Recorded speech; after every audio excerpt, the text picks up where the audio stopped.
Are you a fan of legendary romance author Rochelle Alers? Are you an author or an aspiring author who would love to know some tips for creating a career with longevity in this ever changing publishing industry? If so, you're in the right place.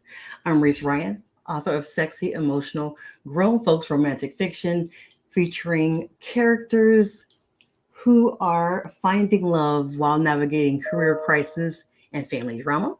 And this is Story Behind the Story, where readers and authors connect. And as you may have guessed, my guest today is Rochelle Alers, who's going to be talking about her legendary 35-year romance author career, lessons that she's learned along the way, and tips that she has for other authors who might want to know how they can have a long career in this industry. We'll also be talking about her upcoming release, Take the Long Way Home. So you don't want to miss any of that. But before we get started, thank you so much for joining us today.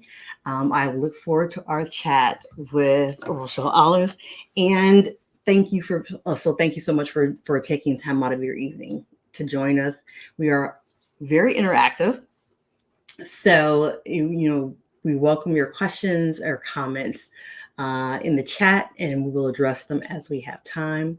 If you are joining us from Facebook, be sure to go down to in the description and click the link to give StreamYard permission to see your Facebook profile and avatar so that we'll know who you are when we're having a conversation here with you this evening.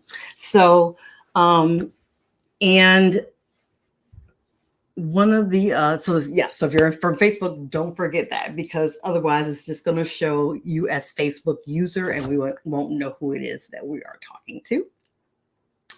And so also, before we get into this chat with Ms. Allers, where we're going to be talking about her career and all the lessons that she's learned and her tips for us, just a few announcements. So one of which I just wanted to say thank you from me, from Sharon C. Cooper, from Delaney Diamond, for your support for our Men for Hire series.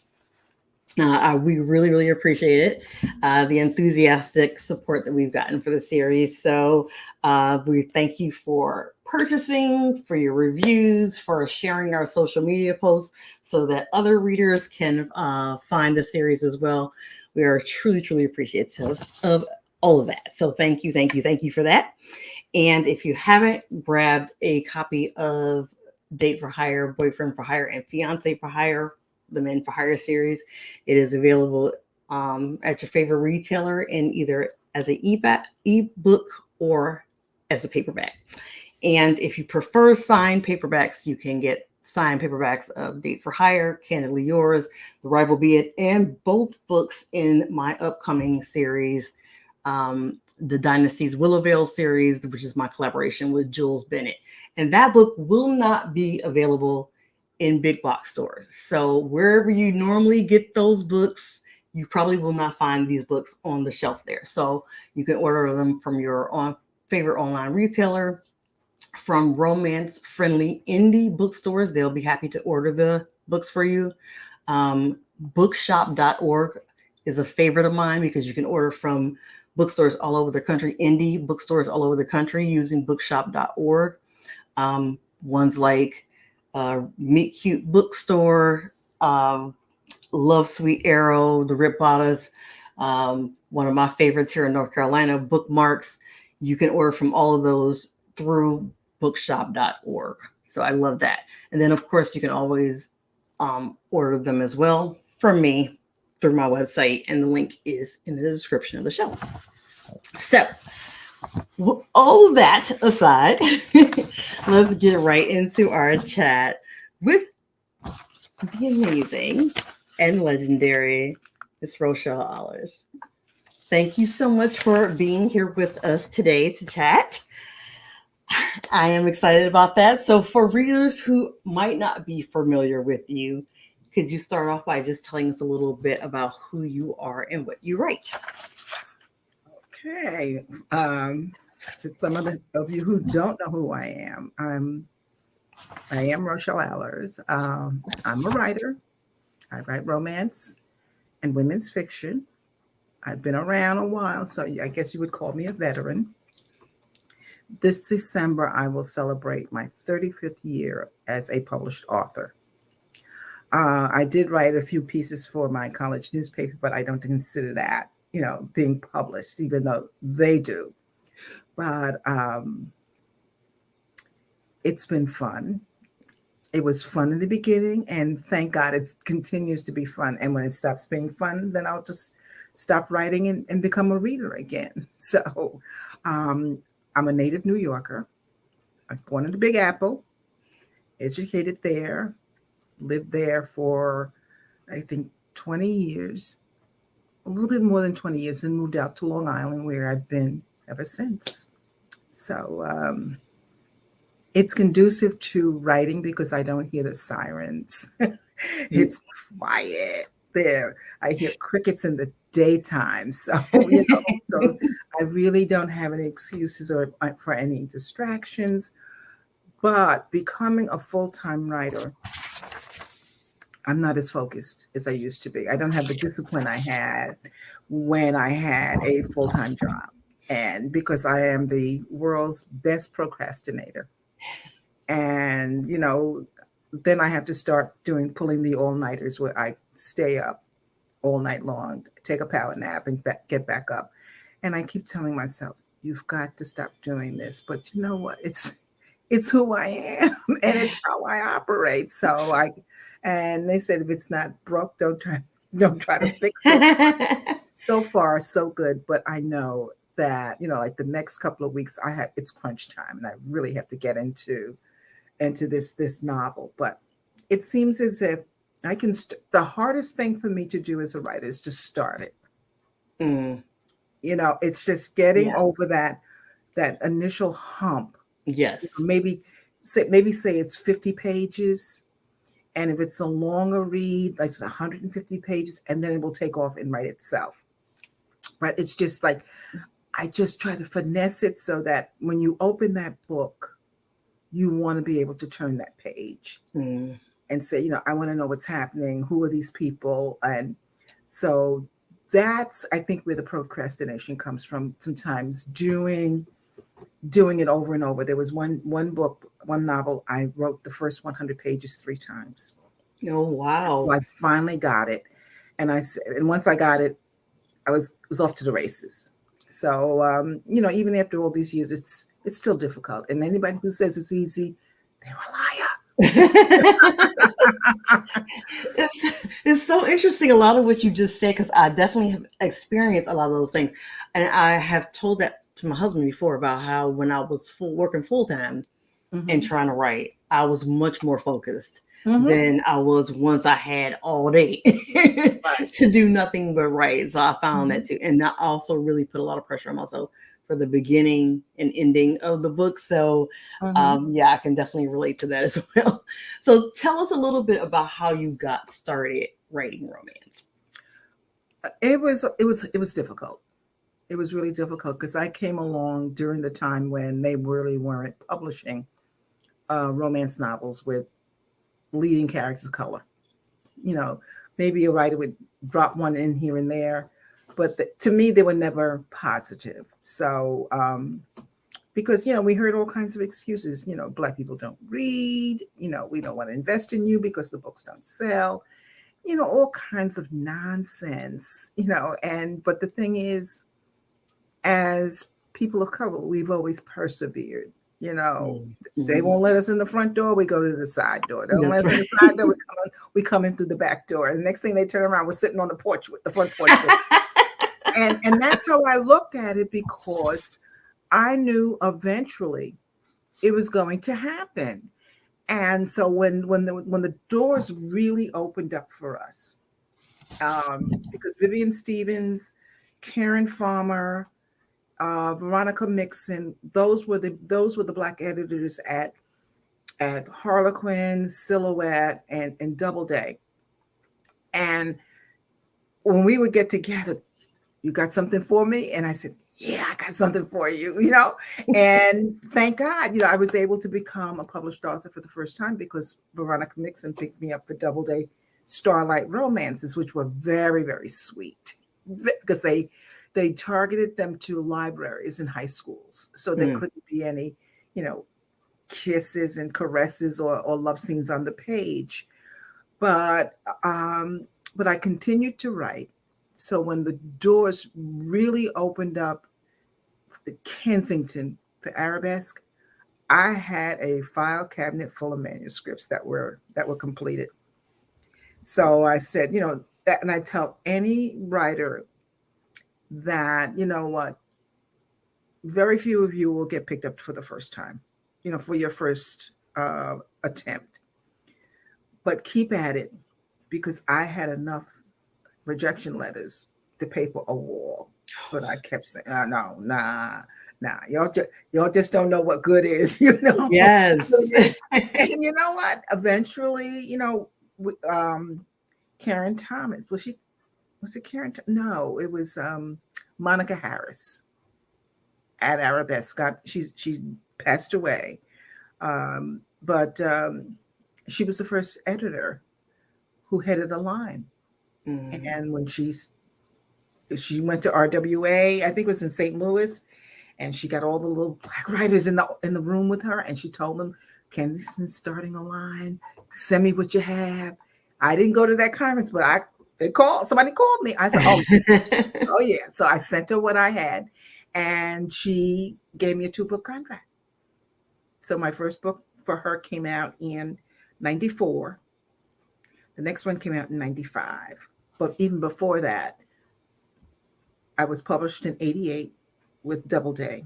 I had mm, to wait 3 years, 1991, for Odyssey Books. And then I had to wait another 3 years, 1994, I can't even remember the name of the thing anymore. It was Home Something. mm. And I never looked back.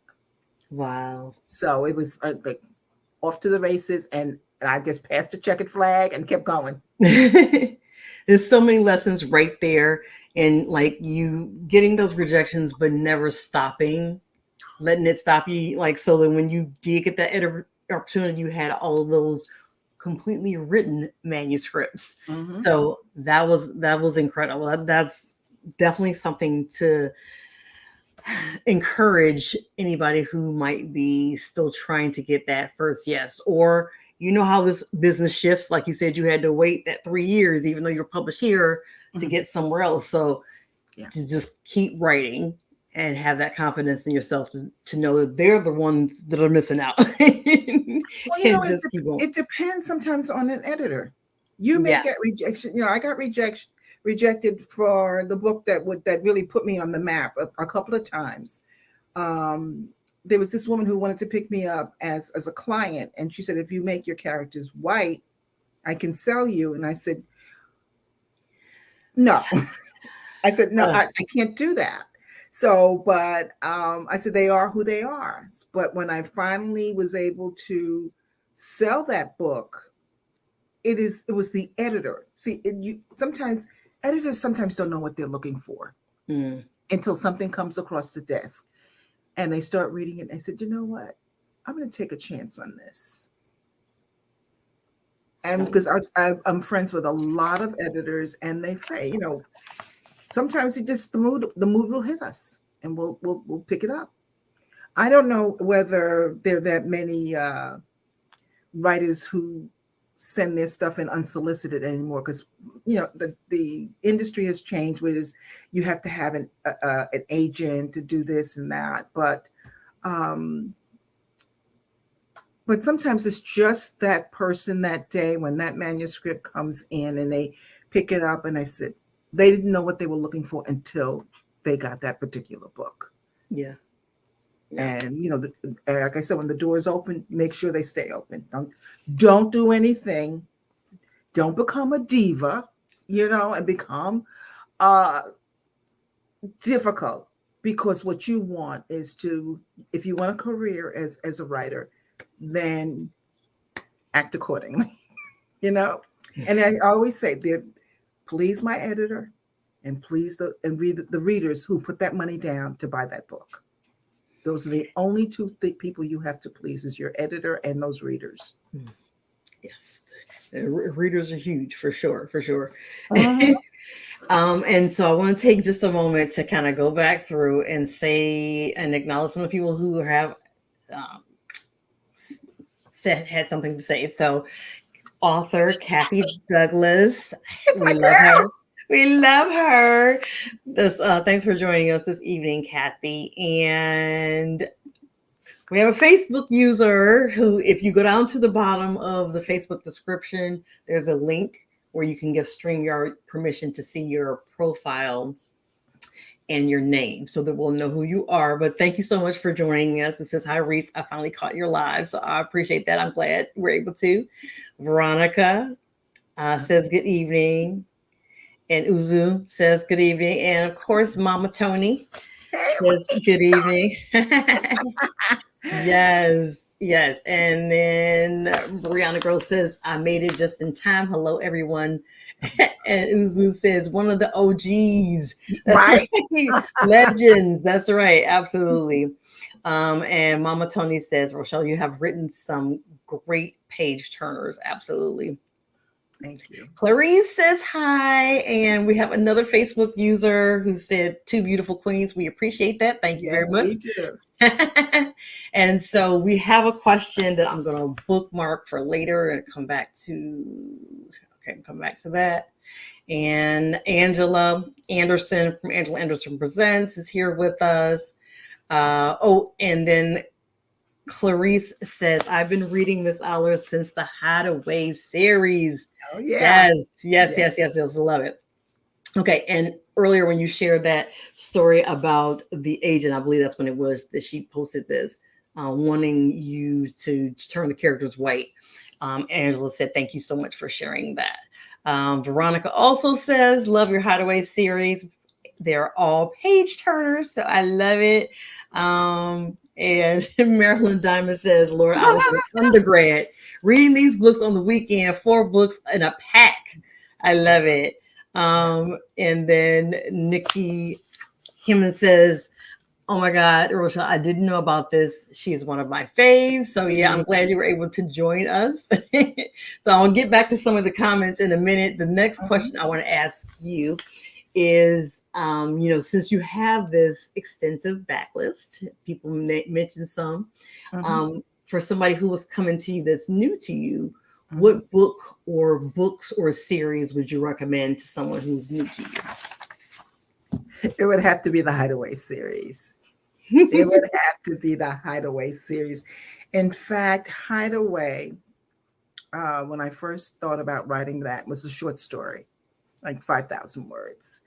And I was going to submit it to a magazine. And then these people just nagged at me until I finally decided, I've got to tell the story, and it's got to be a complete novel. And I started writing that in 1985, and it was published for the first time in 1995. So, my children take a long time. Wow. To learn, Wow. and it's like, and once it came out, I just said, I knew I was going to do 4 books in that series. And when I did Hideaway, and then I did Hidden Agenda. But the readers were after me. Where is Joshua Kirkland? And I said, you will see him in the 3rd book. Just be quiet, be calm. He's coming. But it took me 10 years to write him because I did not know who he was. So, if I don't know that, if a character comes to me and I don't know who they are, then, I'm not gonna put anything on the page just to get them, get them in print. Right. So, I'm kind of patient with that, because what I want to do is, once that character's on page, he's fully drawn. And, because I guess as a psych major and talking about personalities, I've got to know who this person is, because once I develop the character, they tell the story. When people ask me, do you ever get writer's block? And I tell them no, because the characters tell the story. plots are there. Plots can be anything, and you keep reliving and redoing the plots, but it's the characters who tell the story. Yeah. So I really don't get writer's block. But one time, when I was doing, I think it was Heaven Sent, and the hero and heroine were together in every scene, on every page. I got so sick of them that I had to bring in another character to break that, because it was too intense. So I've learned over the years how to break up scenes, how to break up characters, how to pull them in and out. And once I did the Hideaway series, and I went down to the next generation, I had readers telling me, "Well, I miss Martin, I miss Matthew." I said, "But it's not their story. It's their kids' story. It's their children's story. They will appear in cameos, but it's not their story. And once I finish with them, I'm done with them." I just can't keep reliving and rehashing the same thing. And it's the same thing with any series. I think I did about 17 books in the Hideaway series. I did 10 books in the Wickham's Falls Weddings for special edition. And, I have a problem with attention span. And I'm going to, I know my limitations.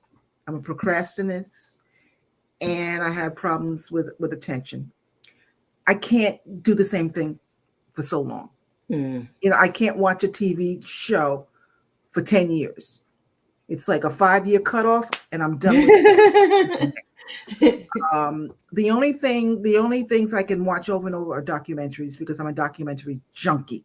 And sometimes I said, "Oh, I missed that. Maybe what was I doing while that was on?" Because I can't give them 100% attention. My mind is here and there. It's going around.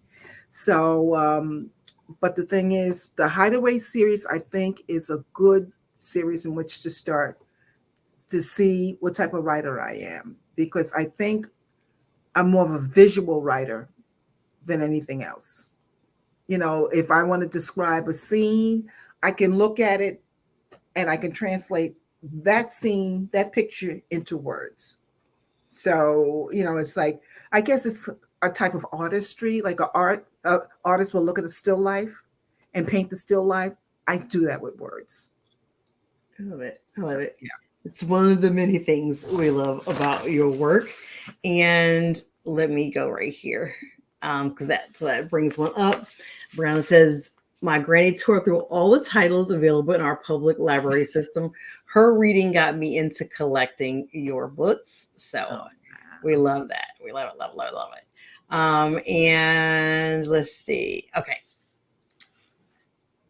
Aaron Weaver says, "I just finished rereading the Kavanaugh Island series yesterday before starting on my Men for Hire series. So thank you for reading that." Thank you for reading both. And she says, "Thank you both." So that's awesome. So, and Lena says, "Vows is my favorite Hideaway." Girl, I'm with you. I love it. I love that. It is my favorite. Vows and No Compromise, The Father and Son. Those are the two favorites of mine. I love that. I love it when readers love books that are your favorites. Yes. So, I love that. Love that. Okay, so you mentioned that coming up in December, you're going to have 35 years as a published author, which is absolutely incredible. Along the way of that 35 years, what are some of the fondest memories that you have as an author?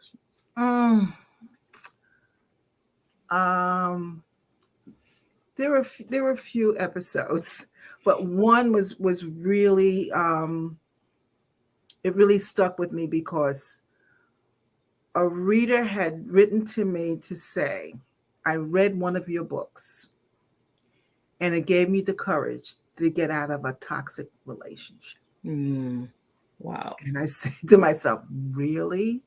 No. Just say, I did not know my worth. Yeah. But once I read that book, I knew, because I guess she role played with the heroine, and it changed her life. And thank God she married a wonderful guy, and we're still friends. was Oh my difficult. goodness. That is an Yeah. incredible story. Yeah. And there was another one where a woman had written me, and she couldn't get pregnant. She couldn't have kids. And her husband kept saying, well, we can adopt, we can adopt. And she didn't want to adopt.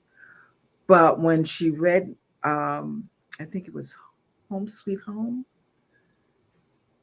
I think the, the I think, I don't know whether it's the hero or heroine, they had adopted children, and she said she read it and there was just so much camaraderie between the natural born children and the adopted children that she decided, yes, I've changed my mind and I'm going to adopt a child. So, it's, I mean, these are books of fiction, but they're Yeah. based on the realm of reality. And if somebody's reading them, it can change their life or their lives. It's chilling for me. I love it, you know.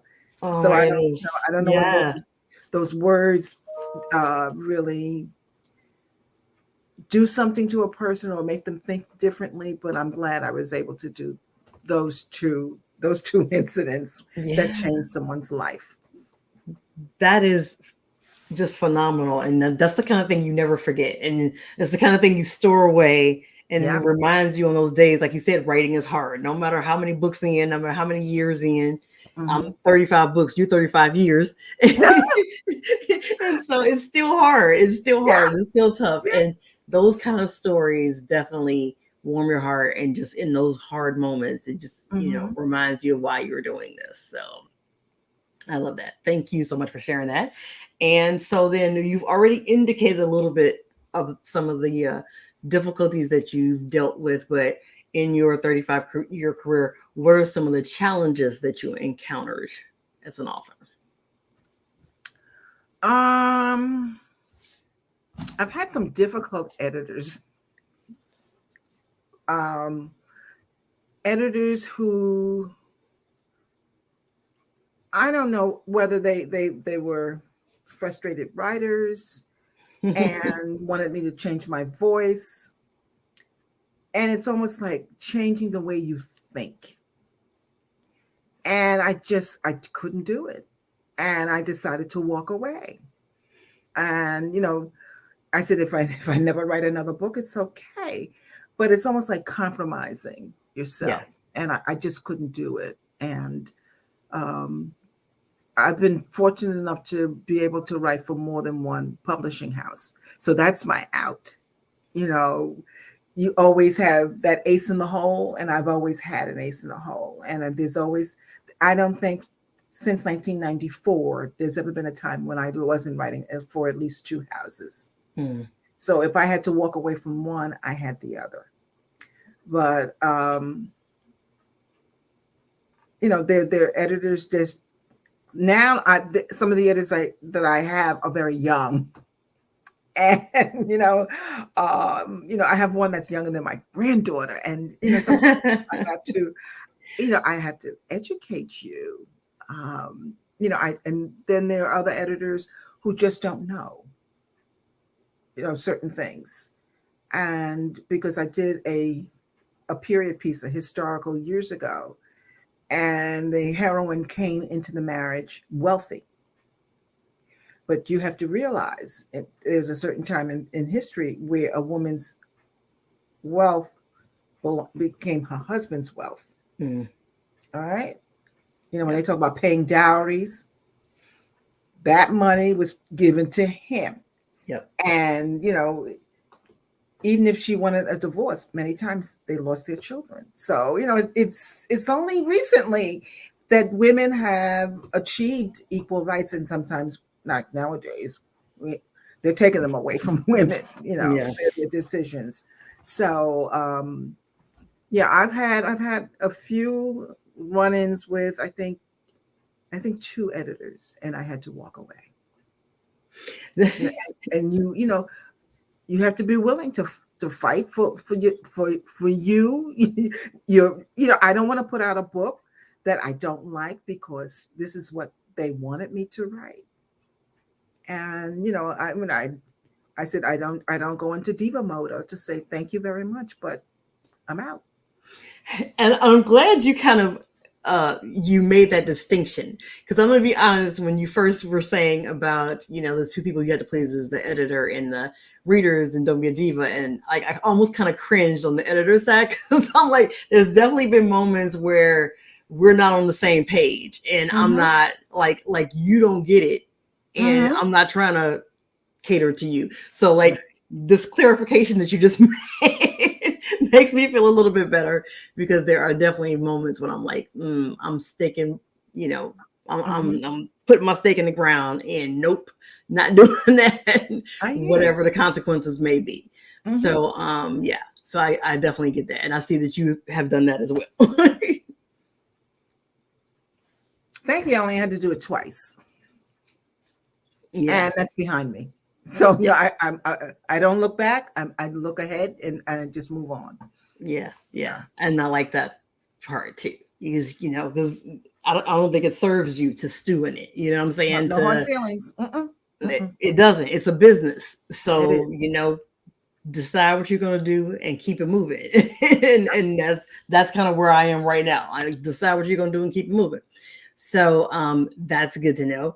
And then I wanted to go back here real quick, because somebody else just mentioned. Oh yeah, yeah. You said, I believe you said Vials and Hidden Agenda was your two favorites. Yeah, And oh, Veronica, hidden agenda. The hero. Veronica says Hidden I Agenda is her love favorite. the hero because he was uber macho. Matt Sterling, you couldn't get any more crazy than this man. Um, so, but Vows was my favorite because of the plotting and the pacing. I was able to put, I think it was 8 days. The first half of the book took 8 days. And there was Wow, so much in those, you didn't realize how fast that time span was. And I wow. like the hero because I was able to develop a hero who did not show his emotions. And you say, how Mm. can you have a hero that's a romantic hero that doesn't show emotions? But he did, and you found out why when I did a prequel to the Hideaway series. But Mm. Hidden Agenda was okay because it was the first novel that I wrote where the hero and heroine were evenly matched in Mm. temperament. Mm. Okay, and because they were like clashing plates in an earthquake, tectonic plates coming together, Mm. and Mm. that's why I did like Hidden Agenda. Love Thank that. you, Veronica. And then Mama Tony says that no compromise. That's her Boy, favorite. that he was a chip off the old block. He was his father's son in every respect. You know what? I knew he had to have it. Michael had to have it, and he had to bring it, and he did. He was the avenging angel in that series. Love it. Thank Love you, Tony. it. And Danielle says, hello, I love both of your books. I've spent many late nights reading them. We appreciate you so much. Thank you. Thank And you. Lena says, Joshua, oh, so lovely. Yeah. I love that. Okay. And Danielle says, I love like the book club series and the Yes. innkeepers. Yes. Those are my grown folk series. Those ladies are take no prisoners, say what they had to say, do what they had to do. And that's why I like doing series where women are of a certain age. But it was difficult for me to get the heroine in Sanctuary Cove published Mm. because she was older. She had teenage children. And the first time I shopped that book, that manuscript, kept getting feedback. She's too old. I said, too old to do what? Because at first I think I made her 42 in her early 40s. And then I said, all right, I'll make her a little bit younger. Then I'll make her a little bit younger. But then I decided I can't make her but so young. Mm. Because I think she married at 20 and had a baby at 21 because she was in college. And I said, you know what? That's it. I can't make her any younger until, Latoya Smith picked her up for Grand Central's Hachette. Mm. And I said, oh, this is my first elderly heroine. And I said, I'm not looking back. So that's why when I did the Innkeepers, I did the age range from 58, I think, to 35. And then when I did the book club, they also, the women in their 40s, and then there was one that was in her 30s. So, I said, for certain series, I'm not doing the young girls, Mhm. unless I Yes. have to. Yes. I am definitely finding myself veering more toward preferring. We love the grown folks romance here and love older heroines for sure. Mhm. Daniel also says, I like to see where the women in the book club are now. Mhm. And then she mentioned with the older heroine, you gave her a young black man, a spicy. Yes, yes, yes, yes, yes. We love it. We love it. Mhm. Okay, so I'm gonna bookmark this question as well. We'll get back to that in just a second. So, what would you say? Do you feel is in this very how fickle this industry is and Mhm. how it continues to change and things fall in and out of favor or what have you? What would you say are some of the things you think have contributed to your longevity in this industry? I think it's because I don't know, probably variety, because I don't write the same thing. And I do series, and as I said, I have a very short attention span, and after a while, I just don't want to revisit these people. And so that when I did the Innkeepers, I did the book club, I did the Kavanaugh Island series that's set in the Low Country. I did Wickham's Falls, that where it's set in the same town. I did Hideaway, which is really romantic suspense. And I've done anthologies. I'm writing special edition, where I have done, let's see, I've done a couple of, of course, I did Wickham's Falls special edition, but now I'm doing a quartet of a family where they're all adopted. They're Mm. all adopted kids. And but then again, like I need variety, and it challenges me if I decide I'm gonna do historical fiction. And that's a challenge. So I've done Take the Long Way Home. I've done Best Kept Secrets, which was the prequel to The Hideaway. That's what got me into that. But I don't know what I'm going to do after that. I may think about something and then okay. And I think I mean, I don't want to compare myself to like somebody like Barbara Streisand, who blew up and became a star, and then she goes into hiding and she comes back maybe every 5 years, and her tickets sell out in about an hour and a half. And that's the same thing. I want people to want to read my books. There was a Mm. time when I would have 3 or 4 books a year. I mean, I was writing like a dynamo. But now, I'm able to sit back and say, I don't have to have that many books to come out in a year. I want people, when the next title is advertised, I want them to want to pick that book up. Mm. I'm Yes. not in a race with anybody. I'm not even in a race within myself at this point in my life. Um, Now, let's see. This year, I will have Take the Long Way Home, and I will have a special edition that's in December. Next year, I will have another continuity, and then another historical fiction probably in November, October and November. So, even if I only put out 2 books a year, I want people to say, I can't wait for the next Rochelle Alers title. Mm-hmm. So, that's how kind of monitoring my career now. And I put a lot more thought into what I'm writing, because the category romance is mindless. I know I have a tip sheet. I know what I can put in, what I can't put in, and this and that. But when I do women's fiction, I have no restraints. I have nothing, no bit in my teeth to pull me back. I can have these characters do and say whatever they choose to do and say. But I don't want them to be runaways and get stupid, but stay within the pattern or the personality I've set up for them. So it's kind of difficult to explain, but I know where I am. I know where my head is, and I know what I want to do. Yeah.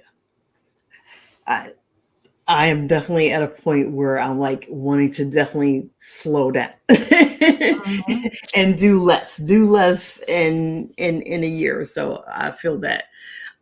So I like that this idea of variety being part of what has contributed to your longevity, because Mhm. I mean that just makes a lot of sense, because especially as things change and um, Mhm. things become less popular and more popular, whatever, this variety not only keeps you excited Mhm. and feeds different parts of you, like you were saying, how category and women's fiction, or they're calling it now commercial fiction, Mhm. is so different. Mhm. It feeds different parts of your brain. There's kind of like maybe the comfort of knowing you can't do this and you can't do that. I guess I'm kind of the opposite, because I'm like the rebel. Is like, okay, they said I can't do this and they said I can't do that, but I'm gonna try to get as close as I can, or I'm gonna try I'm gonna try to veer off because I'm the rebel. So Mhm. that's always the challenge there for me. Is like, okay, I'm gonna stick this in here and see if anybody gives me any pushback.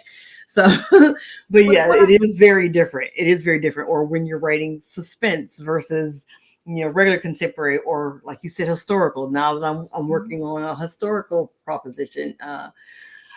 proposal rather, and just it is very different. It is very different. and It it's keeps like you you, have to switch in your head. yeah, Like when I do my special editions, or when they ask me to do the continuities, I know I have blinders on. I'm like this. I cannot veer from what they have told me to write. And then it's like, okay, I've finished that. And then when I go on to my women's fiction, it's like I can exhale. yeah, yeah, I can exhale. And it's like almost like wiping the chalkboard clean of all of this category do's and don'ts, and where I can fill up that chalkboard or that whiteboard with anything I want when it comes to the commercial fiction. yeah, So yeah, that's a challenge for me right now. So and I try to give myself like a month in between to like cleanse the palate before I start on to the next project. yeah, So yeah, but yeah. now I said, it's quantity, not quality. It's quality, not quantity. So it gives me a chance to really think about what I'm writing. Yeah. And that's the thing I love about the indie space as well, is that kind of Yes. freedom to do whatever. But at the same time, there's also like, I can do anything. So I still got Hmm. to rein myself in a little bit, because and there's nobody else to rein me in. I have to rein myself in. So yeah, so there's definitely pros and cons, but Hmm. I do love that freedom. Absolutely. And the challenges of doing different things, commercial fiction or women's fiction, thrillers, just feeds different parts of your brain, and like you said, it keeps the Hmm. readers excited too. So I Hmm. love that. So what advice then would you give to authors like me who want to have a lengthy career in romance? Well, the thing is, you have to write what you're most comfortable with. You have to find out what you like and what you don't like, because there's so many genres out here that sometimes you'll have one one is calling you, is whispering in the ear, do this, do that. But what you have to decide, what you feel most comfortable with. Yeah. And what's not going, well, those little words on that screen aren't going to fight with you. Start punching back. And then again, sometimes you just don't know what you're going to write until you read something or you hear something, and it'll strike a chord with you, and you'll say, "Oh, that's interesting." But then again, they used to tell me, write about what you know. But there are things I don't know. So which means I've got to research it. Absolutely. Because, folks will call you on it. For And sure. they will, and it's not, you can't rely on the copy editor to fix your mistakes. They will call you on it every day. And just to say, you know what? She thinks she's so slick. I got her. They're Yep. waiting for you Yep. to slip up. But, but the thing is, I just I don't know what I know there's another piece I'm going to write. It's almost a period piece. And it hasn't all come to me. But, I have a notebook and I'll jot down a few things. And I said, one of these days, I'll see the light and I'll be able to do it. But at this point in time, I when I did Take the Long Way Home, and I tell a lot of people that book was a long time coming. I had submitted that proposal to Kensington 20 years ago. Oh my God. Okay. 20 years Wow. ago. And we had a little dust up, and I pulled it back because I did believe in it so much. And then I had an editor who was leaving to go to another house. And she says, "What do you have?" And at that point, I didn't have anything. I said, "Let me pull this proposal out." I did a chapter by chapter outline so they knew the whole story. And I had it on a floppy disk. So that's how old it was. But I found that I had typed it out and I sent it in, and they said, "Oh, we know this because we wanted this 20 years ago." I said, "But you couldn't have it 20 years ago. Now you can get it." And thank God it became, this child didn't have to wait. She waited 20 years to be born. And it's great. It's great. It feels good. I love it. I love it. Because a lot of the events I heard things about, and some of them I've lived through it. So it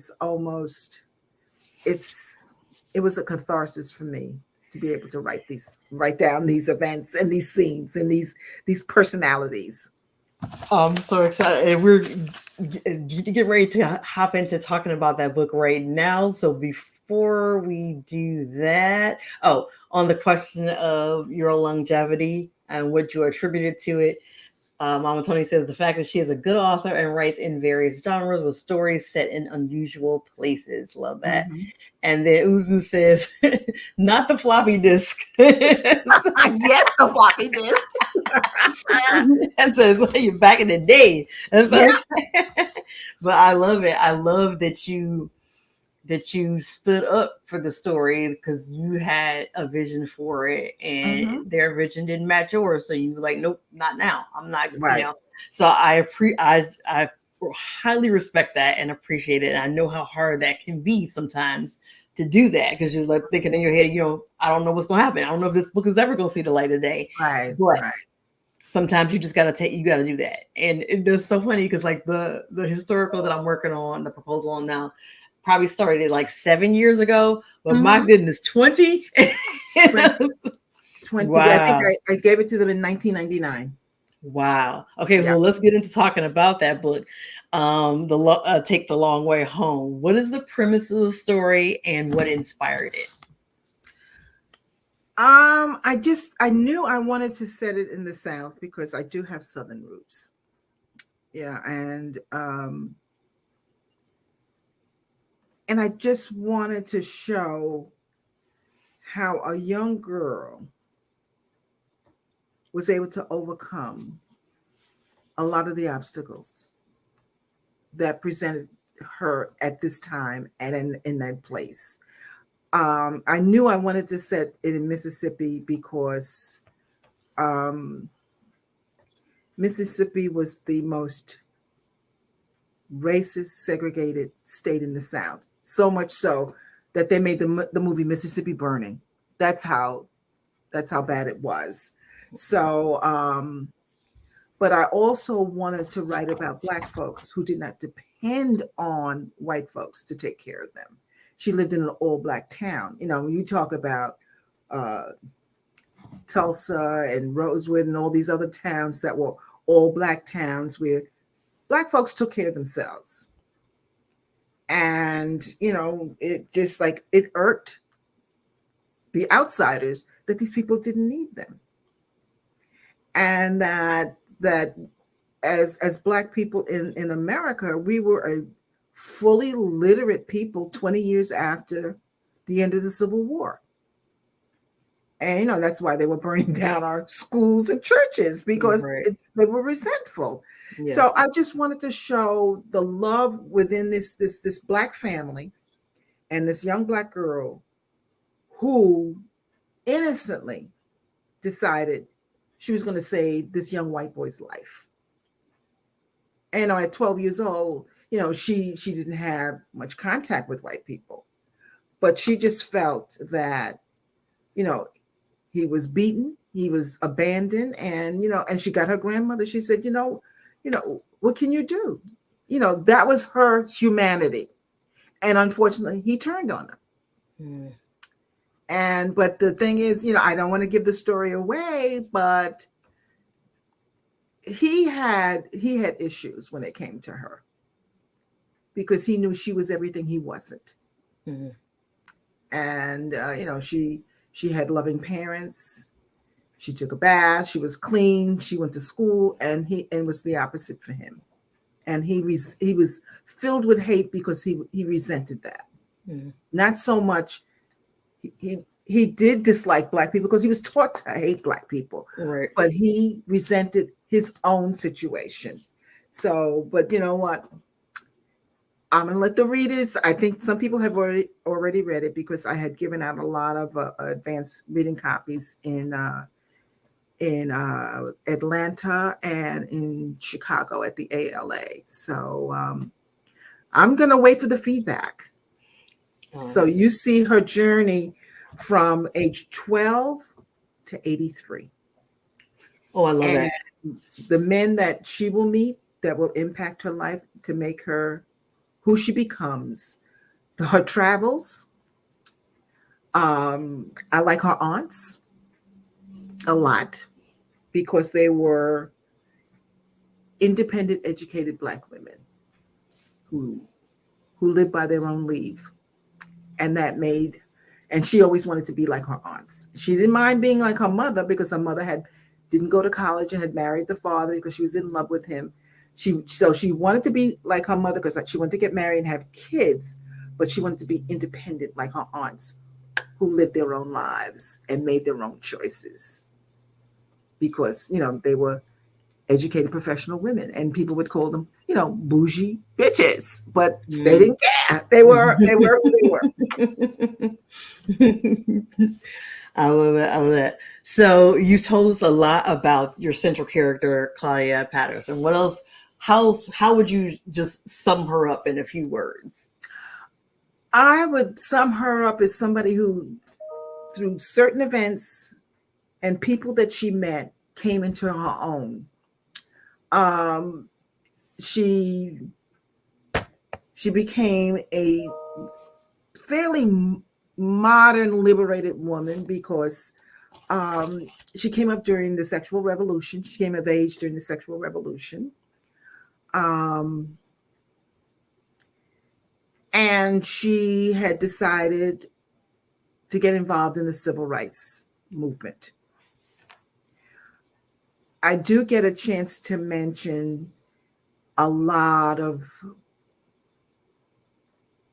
people who were involved in the civil rights movement. You know, of course, I would mention Stokely Carmichael before he changed his name, and Martin Luther King.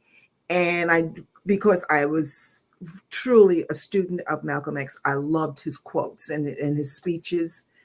And, I talk about the Vietnam War and how that impacted this country and the world. And, and the fact that even though she worked in an all black bank, the things that she had to face with her boss. And, so it's like, as a woman in the 60s and 70s, she had to do a lot of fighting. She had to do a lot, and it made her stronger instead of making her weaker. And then, but there was a lot of loss in her life. Family members that were taken from her when she least expected. And it's like a sapling. When the wind blows, it'll sway, but it won't break because she's young. So she overcame a lot of loss to become the woman she needed to become once she decides to leave the country of her birth. So it's not that she was running away. She was presented with an opportunity to live abroad. And then you see her come into her own. A couple comments from people who have read the story. Mama Tony says he didn't like the skin he was in. It's true. Yep. That often happens. And she also says, I saw myself in one of the aunts. So then awesome, because they were awesome women. I love that. I'm so excited to read that. So my aunts were awesome. I love that when real people in our lives inspire folks. So one of the things I was going to ask, and you've touched on it already, is if this was your first historical, and you mentioned that you wrote a historical previously. Would you say it was The Secrets We Keep? Best kept secrets. Best kept secrets. Thank you. Yeah. Okay, so you've written historical before us, and you already told us too that you plan to write more historical. So will that be a standalone, or will it be related to this book? It's a standalone. It'll be about the Negro baseball leagues. Oh wow! Okay, I'm a baseball fanatic. My aunt who taught at it was called the Little Red Schoolhouse before it became the Bank Street School of Education. She had invited Jackie Robinson to come to see her students. And she had a photograph where she had taken of Jackie when he was there with the kids. And it's like, and then my aunt who would come up from Florida during the summers would take us to Ebbets Field in Brooklyn to see the Dodgers. So that's it.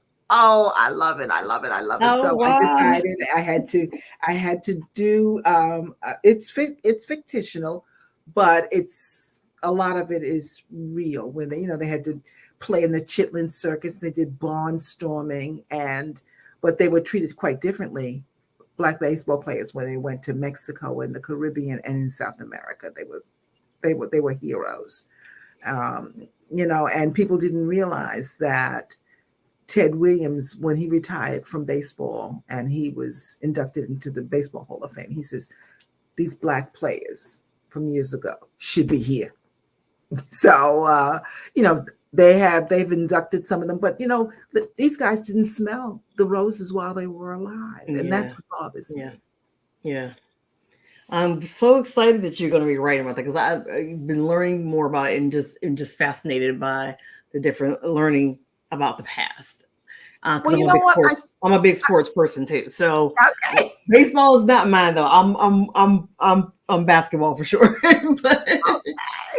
No, yeah, I went to college to become a history teacher. And I took like 42 credits of history and then decided to change my major. So, it's like, but it never left me. Yeah. That history never, ever left me. So, and I did wind up graduating with more credits than I needed. But you know what? When you learn something, you don't throw it away. No. You keep it. I love that. And then one of these days, you're able to, like you say, put it in a book. See, there you go. You get a chance to use it. It's going to benefit all of us. So that's awesome. Quick hello from Hey, Pat say hello. And she lives in the next town. I haven't seen her in a long oh, that's awesome. And then from Shay Baby, hey, hey, time. Hey, good to hey, see you, Shay. hon. And then there were two questions that I wanted to go back to. Mm-hmm, So, and this is like a very general question that authors get all the time. So, you can take it and answer it any way you want. The mm-hmm. question is, what inspires your stories? I really don't know. I It's know such a hard question. when I decided to write Hidden Agenda. Now, this was a long time ago. I was watching a 60-minute segment where this American woman had married a man. I don't know whether it was one of the Scandinavian countries, and they were divorced, but they had joint custody, and he took the child with him to this foreign country, to back to his homeland, and wouldn't bring him back. Mm, And because they had joint custody, the FBI could not intervene. And she didn't know how to get her kid back. mm. So she hired someone to kidnap him. So that's where that story came from. Like Wow. I told you, I am a documentary junkie. I watch PBS, I watch Love PBS. Discovery, I watch the History Channel, the Military Channel, and sometimes something will just pop into my head, and I have to write the one line down. And it's like planting a seed. After a while, you water it, and it begins to sprout. So that's where I get some of my stories from. The only novel that was as close to what I actually did in life was No Compromise, because the girl was a social worker and she dealt with uh, women who were abused and addicted. So Mm. that was as close to my life that I put on page. Everything else is pure fantasy and fiction. All right. And then related to that, Aaron Weaver asks, where did the Wickham Falls series come from? Um, I got the name Wickham from a street in my next town. And I've always loved the history of West Virginia. And, because West Virginia pulled away from Virginia during the Civil War. And I've always been interested in coal mining and, the workers and the labor unions and the owners. So that's why, you know, it wasn't historical, but it was close enough. So no, I do have it. I've been to West Virginia, and it's a beautiful state. It is a gorgeous state, but yeah, that's where that came from. So when I didn't know what to name the town. So when I saw the street sign, I said, oh, I like that. So like I said, it comes from everywhere. Writers have to become voyeurs. You look and you listen. I mean, one time I was riding the railroad, and this couple behind me, I mean, they were so much in love. It's like, damn, y'all need to go get a room. But what he was saying to her was so passionate and so profound. I said, this man loves this woman. So I wrote that down. I said, okay, I got this. I got this. Inspiration comes from everywhere. You can't make up everything. It's got to be a little bit of reality in it. I love it. I love it. Love it. Okay, so what can we expect next from you? Okay, after Take the Long Way Home, I'm doing a special edition that'll be out in December. It's a December book. I think a January book will be out late December. It's called, is it Say It Like You Mean It? I know it gets hard to remember after a while, right? Yes, I think that's what it is. And then in April, I'm doing another Montana Maverick. So, Nice. they asked me to do another Montana Maverick, and that is the Maverick's 30-day marriage, which I like. And now they've asked me to do Texas Fortunes. I think the Fortunes of Texas, whatever they are. So that's another continuity that I have to become familiar with, which means what I usually do when they asked me to do the first Montana Maverick, I went back and read all 6 books in the prior cycle. So I could familiarize myself. And Kathy knows, because I did have to ask her a few things, because I was dealing with her characters that were in her family. So, Kathy and I talk a lot when we have to do the Montana Mavericks. So now it's time, after I finish, I have got to read about the Fortunes to find out who these folks are, so that, at least I know what I'm talking about when I start writing my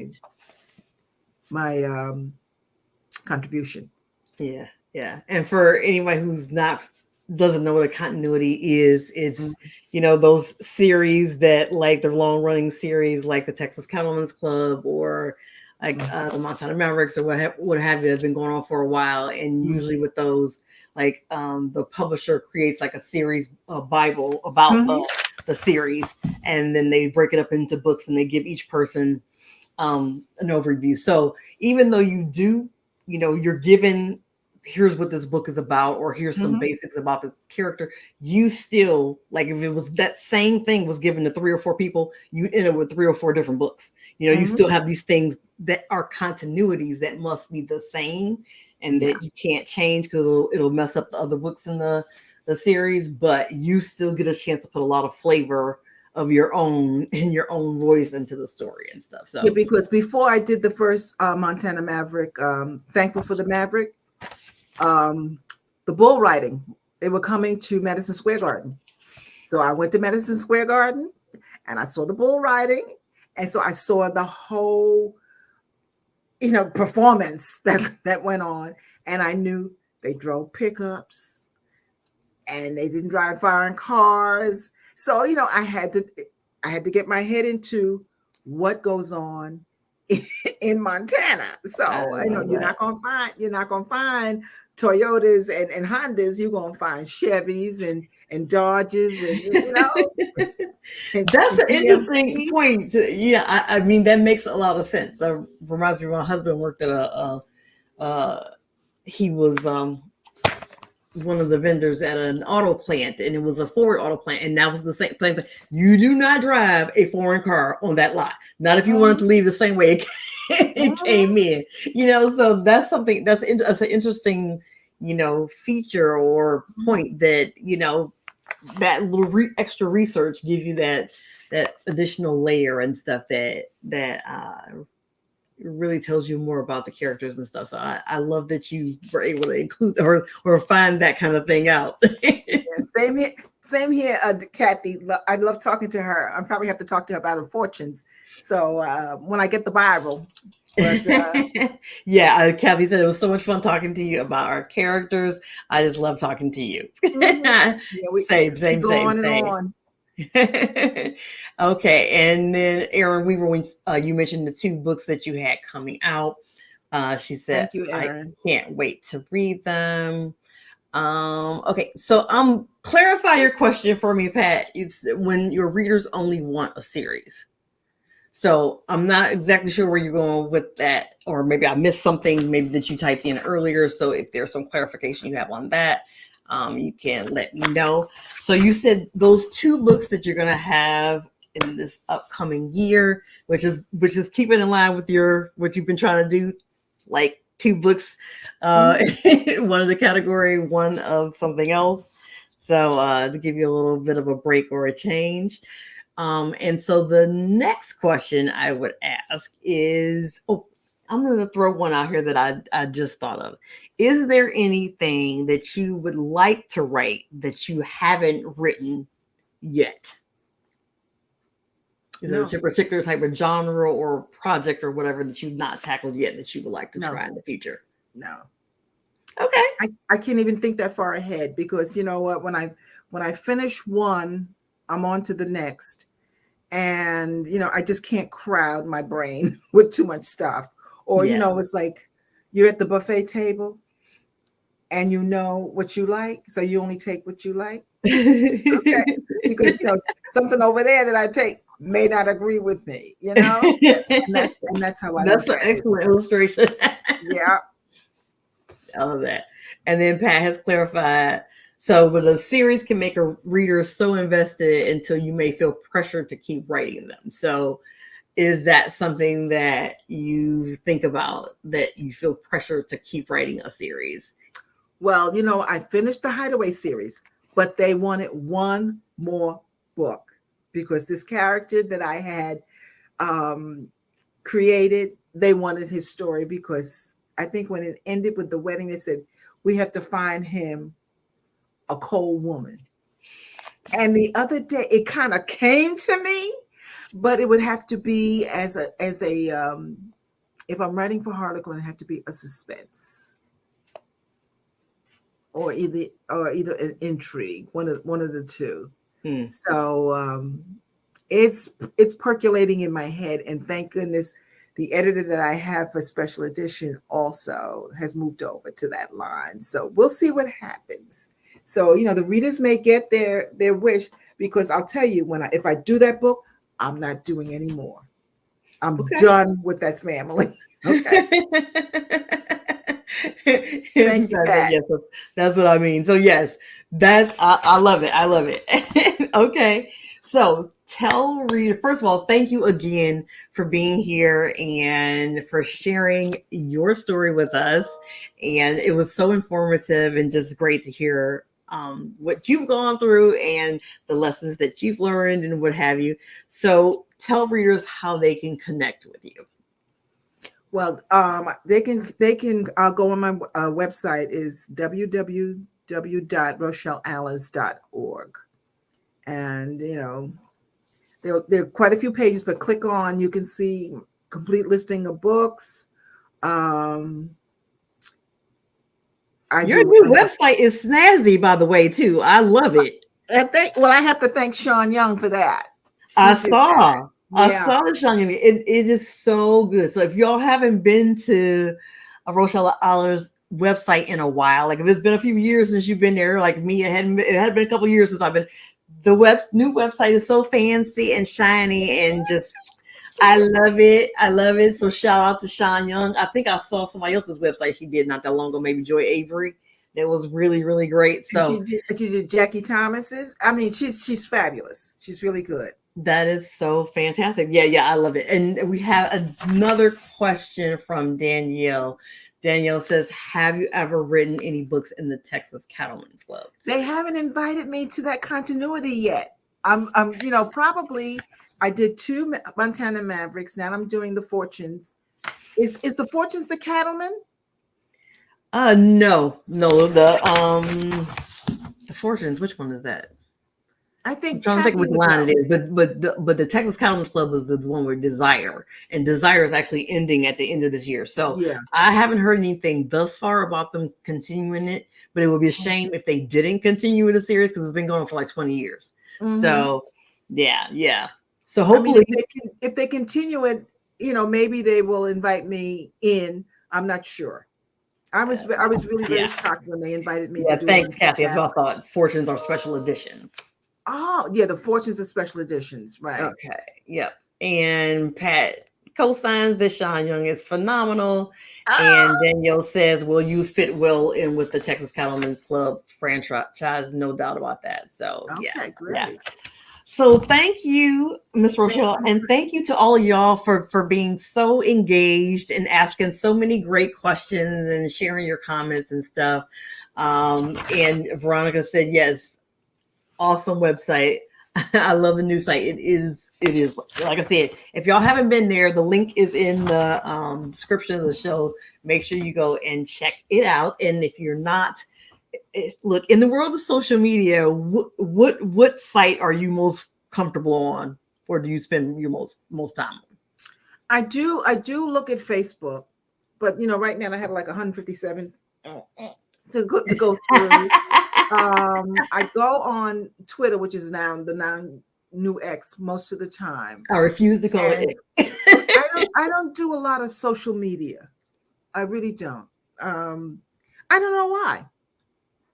I mean, sometimes my editors or the publishers, You got to do it. You got to do it. You got to do it. But it was like it takes up so much time. It definitely can. And for each thing that I have to do, I have to get my head in it. I have to be vested in it. And sometimes I just don't feel like it. It's just one of those things. Yeah, no, I get that. It's definitely a time suck. And for me, a person who definitely has attention issues, I can lose so much time. Like I'll be researching something and I'll go over to some, I don't know, social media site for whatever reason. And it's 2 hours later and I don't know what happened. So I get that. I get that. Lovely last comment. Danielle says, thank you, both two phenomenal authors. Thank you so much. Y'all are phenomenal readers. And thank you so to the authors who also have joined us here this evening, like Kathy Douglas. We appreciate y'all so much. So thank y'all so much for being here. The next show will be in 2 weeks. It's November 2nd. I'm not going to lie. I can't even remember what it's about, but, but if you're on my mailing list, I will make sure to let you know. And if you subscribe to the show, you'll always know when new shows are posted and what is coming up in the future. So, and I just want to say I thank these readers who take this long journey with me all these years, and he's hoping that I will continue to give you what you expect from me. That's all. We have no doubt about that. We are in no way even concerned that you're not going to give us what we're expecting. Pat says, love this. And Veronica says, good night, ladies. Stay safe and take care. So thank y'all so much. See you all. Have a good evening. Okay.